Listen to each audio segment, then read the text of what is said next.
La première chose, c'est la musique mondaine. Je vais savoir dans la salle, quels sont ceux qui écoutent encore la musique mondaine, la musique de Fali? Il n'y a pas honte. Si tu balances les mains, tu vas être délivré. Voilà, merci. Merci. Merci. Le Seigneur va vous libérer aujourd'hui. Vous devez prendre une décision de perdre ce plaisir d'entendre la musique mondaine. Parce qu'il y a des esprits derrière ça. On ne fait jamais la musique sans esprit. Moi, je suis musicien. Il n'y a pas une musique sans esprit. Je parle à quelqu'un. Nous chantons avec le Saint-Esprit. Ceux du monde chantent avec les démons. Parce que la musique est spirituelle. Voilà pourquoi la musique a de la domination sur l'homme, sur les animaux, sur tout. La musique. Donc il faut prendre une décision de perdre le plaisir d'entendre la musique. La deuxième chose, c'est qu'il faut accepter de renoncer ou alors perdre des mauvaises fréquentations. Qui a des amis tu as un ami qui aime les godos.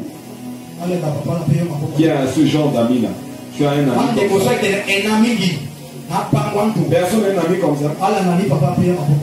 Un ami où il vient là, il prend seulement le nom des gens. Même ça peut être une soeur en Christ. Même un frère en Christ. Souvent il vient chez toi seulement avec le nom des gens. Et ce qui est pire, parfois il vient avec le nom des hommes de Dieu. Bon, tu vois papa tel là, papa tel là, c'est là.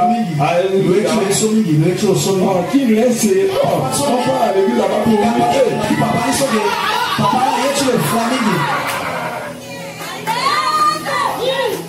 il y a des gens, des soeurs, c'est pas toi.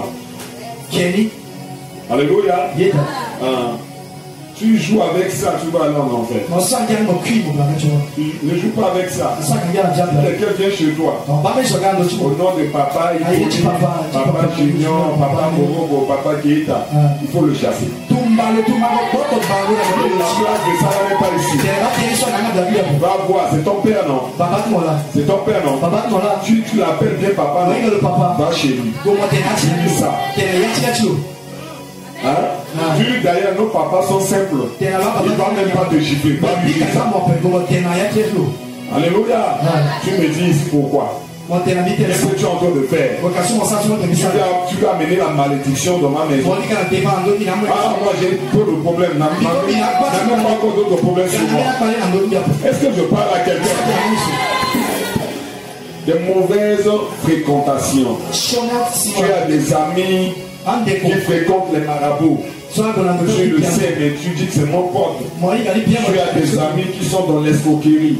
Tu le sais très bien, mais tu dis que c'est mon pote. Tu as des amis qui sont dans la boisson totale.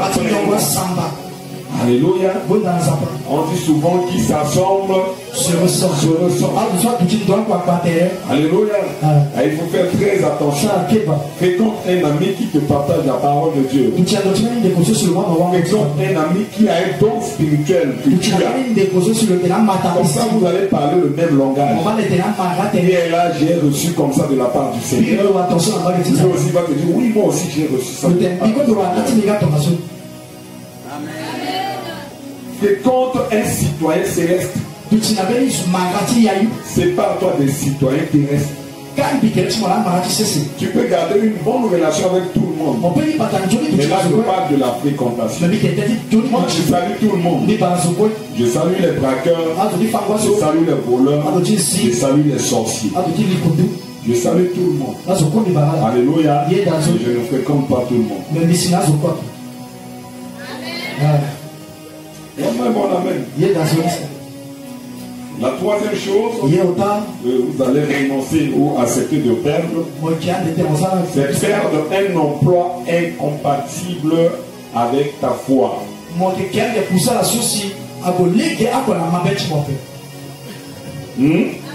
Ça là, c'est pas facile. Si je veux commencer à citer des emplois ici, vous allez me détester.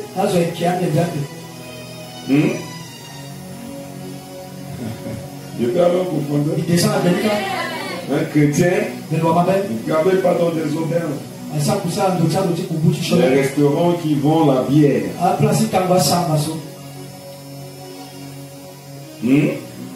Parce que un chrétien ne travaille pas là où le travail c'est de l'escroquerie. Tu es conscient que ce travail-là escroque les gens.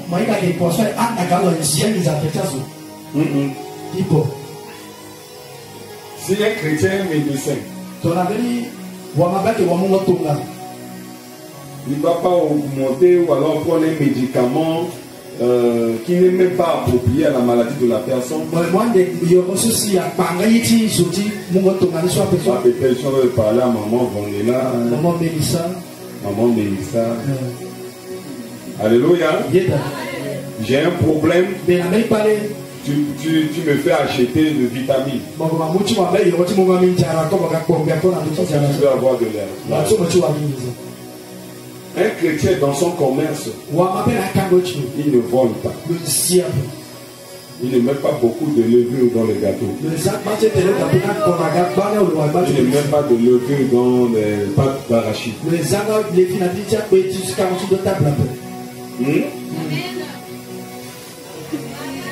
Tu es là? Le sombé, le sombé.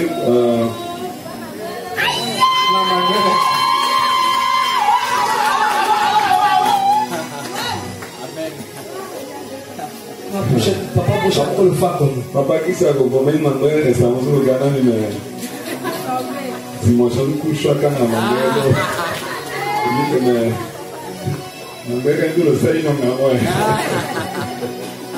Un chrétien ne fait pas ça. Alléluia. Un chrétien ne fait pas ça. Aujourd'hui, dans des boutiques des chrétiens, si par exemple, il a beaucoup de boîtes de lait et que ces boîtes-là sont périmées, c'est-à-dire date d'expiration, il va prendre son temps de changer la date. Ou alors il va prendre son temps d'effacer la date. Un chrétien ne peut pas ça. Tu es en train de tuer des gens. Et tu vas aller en enfer. Tu viens, tu adores, tu t'aimes. Tu vas aller en enfer pour ça. Je parle à quelqu'un. Un chrétien ne change pas le numéro d'une chaussure. Je suis aussi vendeur de chaussures. Je sais de quoi je dis. On prend des chaussures, on efface le numéro. Cette chaussure-là peut être pointue 42. 42 là. Tu viens, même si toi c'est 44, on dit c'est 44.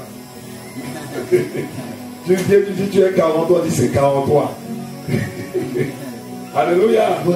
Tu vas lui donner de l'argent, tu vas arriver à la maison, tu vas dire non, la chaussure, bon, tu seras dévoilé, tu ne peux même pas ramener. Même si tu ramènes, on ne va pas te donner de l'argent. On va sûrement te parler, te proposer encore d'autres chaussures. Un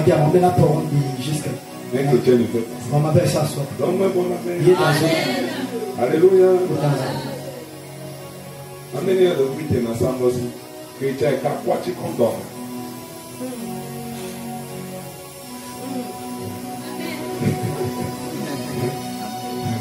Je ne me déteste pas.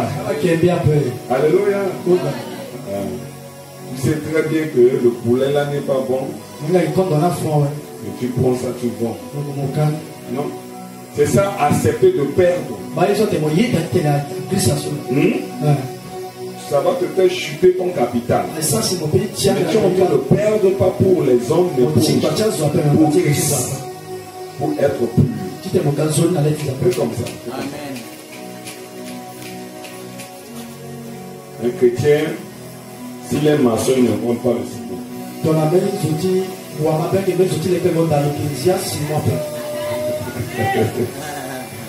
Voilà pourquoi à un moment, si vous me comprenez, à un moment, on va venir chercher les ouvriers à l'église.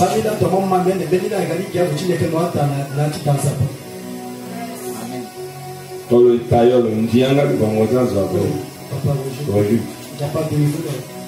ça nous s'en. Les gens vont chercher des couturiers chrétiens. À cause de ça. Si les taxis motos, ils fixent le prix par rapport à la distance, ils n'exagèrent pas. Donc, mais bon, amen. Ne sois pas timide. Le thème c'est quoi? L'heure de la vérité. Voilà. Et il y a une personne qui aime la vérité. On doit dire la vérité. Quatrième chose que vous devez accepter de perdre, c'est accepter de perdre, de ne plus regarder, renoncer à des films de distraction, des films impurs. Il y a beaucoup de films d'amour qui va vous amener à tromper vos maris. Un film où on te montre une femme qui est en train de tromper son mari. Un film où on te montre comment la femme crie sur son mari. Parfois, Odilon m'avait donné un témoignage comme ça. Sa femme commençait à suivre un film là. Où la femme crie sur son mari. Et peu de problème là. Sa femme a essayé ça sur lui. C'est quoi ça? Attention, tu veux te gifler. Tu veux tester le film sur moi. Moi, je ne suis pas cet homme là-bas. Alléluia. Des gens, des films comme ça, ça va vous transformer. Attention à des films. Suivez des films qui sont compatibles à votre foi. Un film où on te montre comment la femme est soumise à son mari. C'est le genre de film où tu dois suivre. Un film où on te montre comment le mari aime sa femme. C'est le genre de film que tu dois faire. Ça va te transformer à des bonnes choses. Un film qui t'apprend à voler. Alléluia. Maintenant, on nous fait jouer des films des homosexuels. On est en train de nous faire normaliser l'homosexualité, le lesbianisme. Prenez votre temps de suivre ces films-là. Parfois, ils créent une bonne histoire. Maintenant, derrière cette histoire, il y a une partie pornographique. Il y a une partie où on te montre le sexe d'une femme, le sexe d'un homme. Mais c'est un film d'action, ça commence bien. Mais arrivé un moment, on t'a proposé le film pornographique. Alors si je pose la question ici, je dis qui a l'habitude de suivre le film pornographique, vous allez me dire non. Et je vais vous dire oui, tous ici vous avez déjà suivi. Parce que vous ne suivez pas un film directement de porno, mais dans une partie d'un film, on t'a proposé le porno. Et tu prends ton temps dessus. C'est ça qui va commencer à développer des choses dans ta tête. C'est ça qui pousse l'infidélité. Le diable est en train d'utiliser la voix des films. Le diable est en train de préparer la nouvelle génération au travers des films. Mais même pas des dessins animés de magie, de quoi, tout ça. Donc un bon amen. Donc un bon amen. Ton amen n'arrive pas ici pour moi. Bon, j'avance vite. Tout ça là, c'est des rappels pour hier. Et on avait un deuxième béton hier, c'est souffrir. Et tout simplement, j'ai essayé de poser une question. Est-ce que Dieu veut que nous soyons dans la souffrance? Est-ce que Dieu veut que tu souffres, papa et maman? Est-ce que Dieu veut que tu souffres? Dieu veut ça? Hein, maman Mélissa? Est-ce que Dieu veut que tu souffres? Je ne connais pas. Qui n'a mis tellement un billet d'abord. Vanessa, est-ce que Dieu veut que tu souffres? Il ne veut pas que tu souffres, non. Alléluia. Dieu ne veut pas que nous soyons dans la souffrance. Mais pour que nous ne soyons pas dans la souffrance, il doit nous faire passer par la souffrance. Oh. Il ne veut pas que tu sois dans la souffrance. Mais pour que tu ne souffres pas, il va te faire souffrir. Alors je vais te donner un exemple. Pourquoi on brime les soldats? Pourquoi on fait souffrir les soldats? Pourquoi? Hein? Pour qu'ils deviennent forts. Alléluia. Tu t'es en guerre à la pluie à paix. Alléluia. Gouvernement, tu t'es à la guerre à la satonne, à la pluie à paix. Alors tu t'es à la guerre à la pluie à paix, il faut souffrir à l'avant. Habitué à la souffrance. Amen.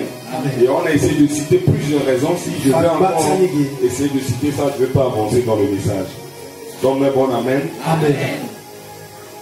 Si tu aimes la parole de Dieu, tu vas chercher l'audio parce que c'est enregistré. Tu vas chercher l'audio pour comprendre tout ce qu'on a développé.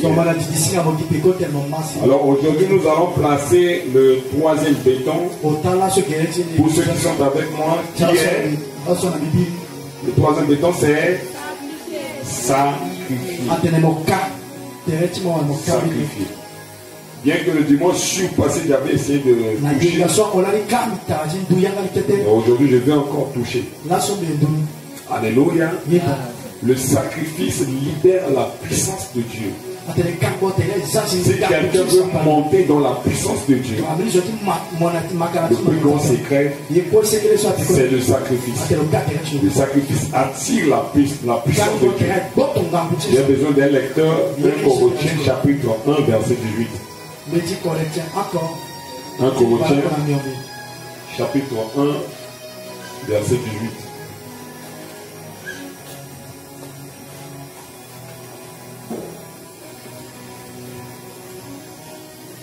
L'exemple, Jésus a sacrifié sa vie pour sauver le monde, pour sauver l'humanité.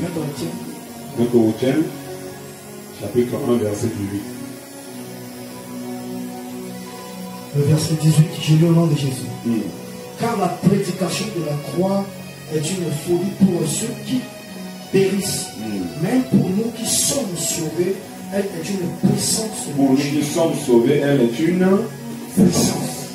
Alléluia. Mais on a pu parler de la prédication de la croix. La croix, c'était quoi? C'était le sacrifice. C'est le sacrifice de Jésus-Christ qui fait aujourd'hui qu'un homme de Dieu peut prier pour un malade et le malade est guéri. Donc, vous êtes d'accord avec moi que le sacrifice déclenche là. Le sacrifice déclenche là. Voilà. Le diable combat beaucoup de gens pendant des moments de message. Pour ton voisin. Et surtout quand c'est des gens, des messages comme ça, secrets, des choses qui ne vont pas te faire crier, des choses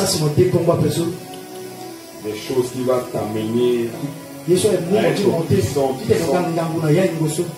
Quand le diable t'amène, tu as des voyages de bon. Tu dois être fort. Tu as le sommeil. Alléluia. Je viens de dire quoi? 1, 2, 3. Il y a deux personnes qui me cherchent. Je viens de dire quoi? Il y a 3 personnes qui me cherchent. Tu veux être puissant. Amen. Tu veux être puissant. Amen. Sérieux? Amen. Et tu n'entends pas la parole. Tu veux être puissant comment?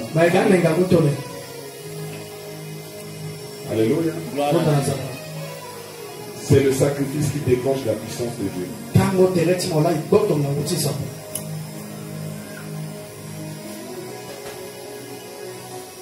Les missionnaires sacrifient leur confort pour répandre l'évangile. Je crois, je sais, en commençant par moi-même, les hommes de Dieu qui sont là pour sacrifier des choses pour l'évangile.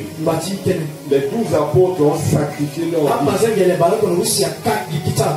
pour l'évangile.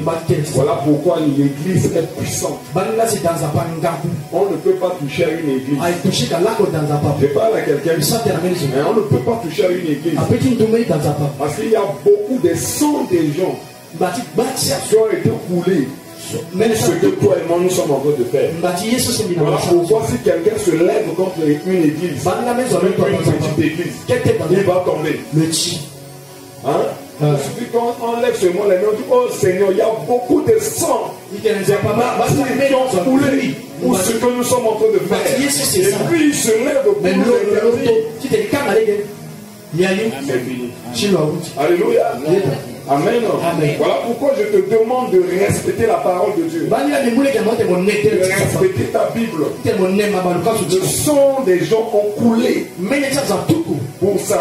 Pour ce qu'aujourd'hui nous avons comme Bible là. On a tué des gens. Ne jette pas ta Bible n'importe comment. Ne déchire pas ta Bible. Ça va déclencher une malédiction. On a coulé le sang des gens. On a brûlé des gens. On a décapité des gens.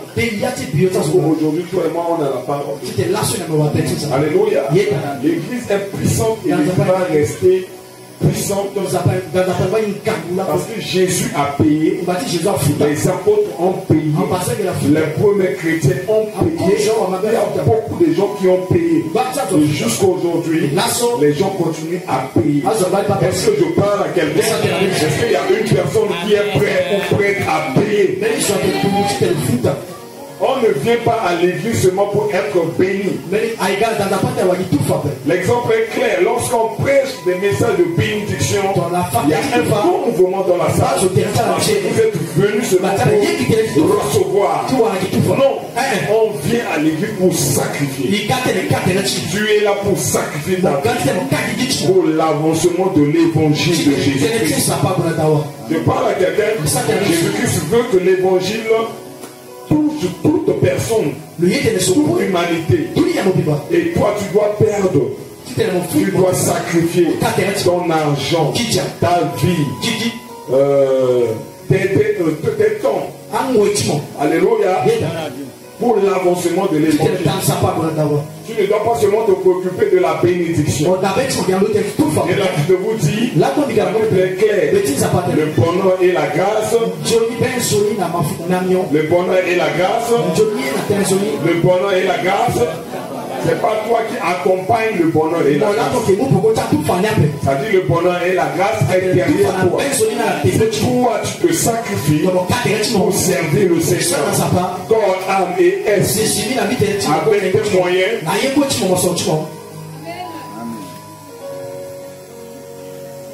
Alors je vais très rapidement vous donner les obstacles ou alors les ennemis de sacrifice, ce qui nous empêche souvent de sacrifier. La première personne ou la première personne qui nous empêche de sacrifier, c'est l'Antichrist. Il empêche les gens de sacrifier à Dieu. Daniel 8, verset 12.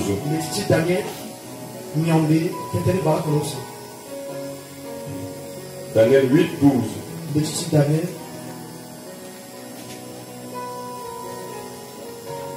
L'Antichrist. Daniel 12. Il n'est pas encore né, mais il se manifeste dans les humains. Je lis Daniel 8, verset 12 au nom de Jésus. Yes. L'armée fut livrée avec le sacrifice perpétuel. À cause du péché, la corne jeta la vérité par terre et réussit dans ses entreprises. La corne jeta la vérité par terre. La deuxième personne qui nous empêche de sacrifier, c'est Judas. que Judas. Si je parle de Judas, vous allez dire que mon papa Judas là. Alléluia. Est-ce qu'il y a encore des Judas? Je dis oui, il y a l'esprit de Judas. Écoutez-moi très bien. Donnez-moi mon amen. Mon amen n'arrive pas ici. Amen. Judas critiquait Marie pour son sacrifice. Vous allez voir dans Jean 12, verset 4 à 5. L'esprit de Judas. Présentement, parfois tu as envie de donner une offrande de 20 000, de 10 000, tu as envie de sacrifier ton terrain. Et l'esprit de Judas va t'empêcher. Judas n'avait pas aimé le sacrifice de ce parfum. Si on peut dire non, on ne peut pas verser ça par terre. Elle devait vendre ça, on met l'argent dans la caisse. C'est l'esprit qui te dit que c'est la rentrée scolaire. Même le Seigneur sait comment tu peux acheter le ciment, comment tu peux acheter des tonnes. L'esprit de Judas t'empêche. Il y a une bonne nouvelle. Je parle à quelqu'un, derrière le sacrifice, il y a toujours une bénédiction. Tous ceux qui se sacrifient pour le Seigneur, ça ne reste pas comme ça. Alléluia. L'esprit de Judas n'aime pas que tu sacrifies. L'esprit de Judas peut parfois être dans ton mari. Ça peut être dans ta femme. Quand tu veux sacrifier quelque chose, elle fait sortir tous les problèmes de la maison. Elle fait sortir les habits troués des enfants.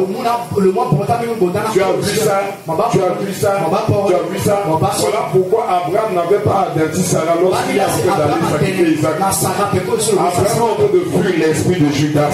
Tu dois fuir l'esprit de Judas.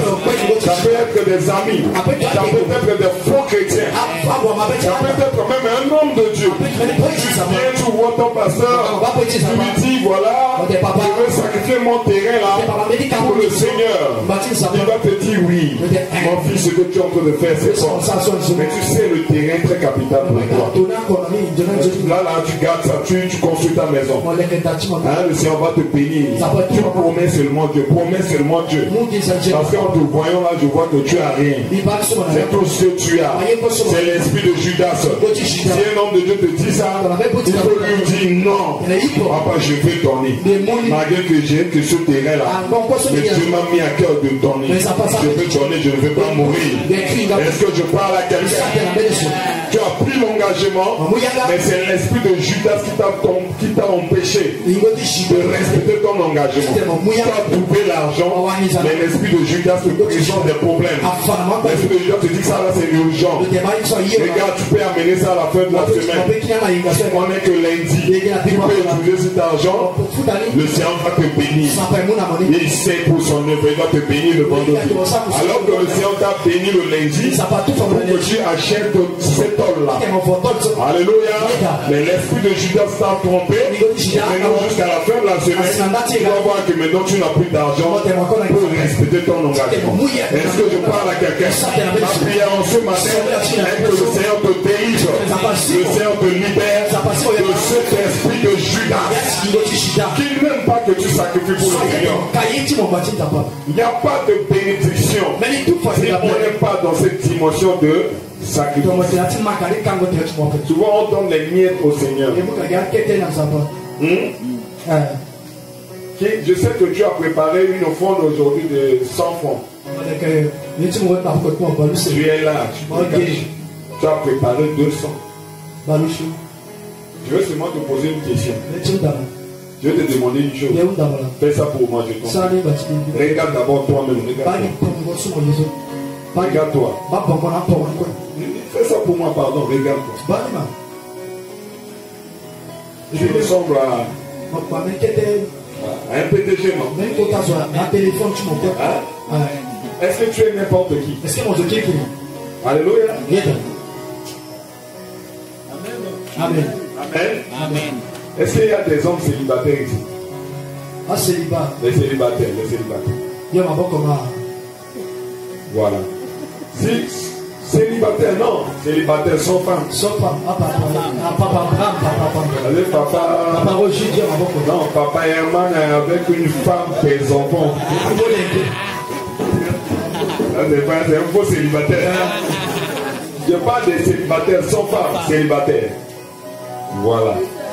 Si tu rencontres une femme pour la première fois, hein, et que tu veux lui donner de l'argent, papa,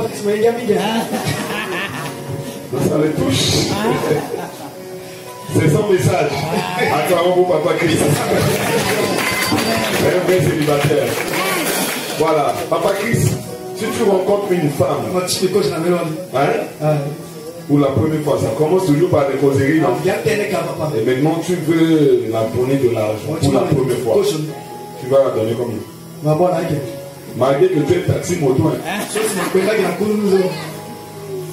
Hein? Donc combien? Ça dit selon toi. Tu vas la donner combien? Bon, je vais t'aider. Est-ce que si tu as rien, tu peux la donner 100 francs? Hein? Pourquoi? Bah tiens.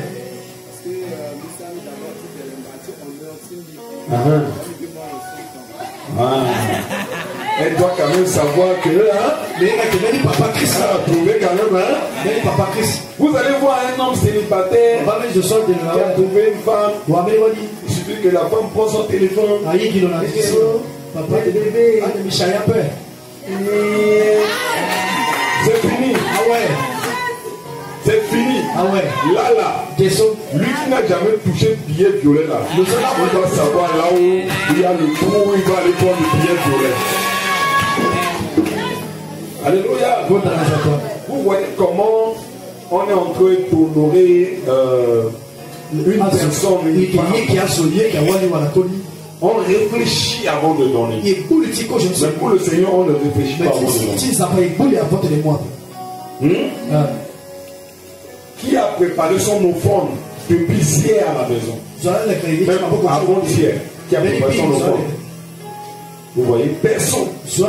Merci maman, sois béni. Vous allez voir que sois béni, papa. Plus de bénédiction. Vous allez voir que tout à l'heure, on va dire que maman d'offrande, c'est le moment où tu vas manger ta main dans la poche. C'est le moment d'offrande. Tu prends 200. On va bénir l'homme de Dieu qui a prêché. Tu prends 100 francs. Non, ça se prépare à la maison. Un chrétien qui sert Dieu dans la dimension de sacrifice, c'est ce que lundi, chaque jour il réfléchit comment il va venir honorer son Dieu le dimanche. Il prélève sa dîme, il met à part. Normalement, on ne devait même pas soulever les enveloppes ici. Pour ceux qui prennent des enveloppes de dîme ici, là, c'est même pas la dîme qu'ils donnent. Excusez-moi, je vais vous vexer. Parce que le thème du mois, c'est l'heure de la vérité. Vous avez raison de ne pas dire Amen. Je me suis préparé aussi à ça. Souvent, quand vous prenez des enveloppes ici, là, ce n'est pas la dîme que vous donnez. Le Seigneur va donner 50 000 dans la semaine. Tu prends l'enveloppe, tu mets 500 dedans. Ce n'est pas la dîme. La dîme de 50 000, c'est 5 000. Tu n'as pas préparé la dîme à la maison. Voilà pourquoi tu n'as même pas une enveloppe. Tu dois préparer ta dîme à la maison. L'enveloppe, ça coûte combien? C'est 50 francs. Tu achètes l'enveloppe. Il y a même des enveloppes. Ça, là.